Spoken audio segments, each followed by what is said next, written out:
હવે વાત કરીશું સુરતની તો સુરતમાં 12 નવેમ્બરના રોજ સુરત પાલિકાના વરાછા ઝોન, સરથાણા ઝોન અને સેન્ટ્રલ ઝોન, લિંબાયત ઝોન અને ઉધના ઝોન વિસ્તારમાં લોકોને પાણી પુરવઠો મળશે નહીં.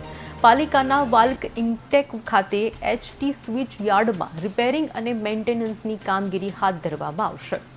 વાલ ઇન્ટેક વેલની સીમાડા વોટર ટ્રીટમેન્ટ પ્લાન્ટ તરફ જતી અને ડિંડોલી વોટર ટ્રીટમેન્ટ પ્લાન્ટ તરફ જતી 1500 મીમી વ્યાસની MS લાઇનોને જોડતી 1000 મીમી વ્યાસની નળિકા પર નવો બટરફ્લાય વાલ્વ મૂકવા માટે પણ આયોજન કરવામાં આવ્યું છે, જેના કારણે આ 5 ઝોનમાં 11 લાખ લોકોને પાણી પુરવઠાની અસર થશે.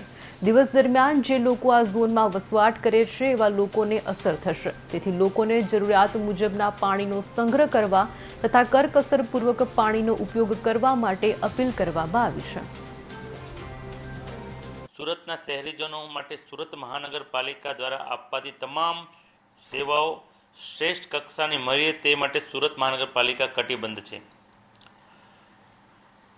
તારીખ 12/11/2024 મંગળવારના રોજ એચટી સ્વિચયાર્ડમાં રિપેરિંગ અને મેન્ટેનન્સની કામગીરી કરવામાં હોવાથી વાલક ઇન્ટેકવેલ સીમાડા વોટર ટ્રીટમેન્ટ પ્લાન્ટ તરફ જતી ડિંડોલી વોટર ટ્રીટમેન્ટ પ્લાન્ટ તરફ જતી 1500 મીમી વ્યાસની MSO લાઇન અને જોડતી 1000 મીમી વ્યાસની નળિકા પર બટરફ્લાય મૂકવાની કામગીરી કરનાર છે.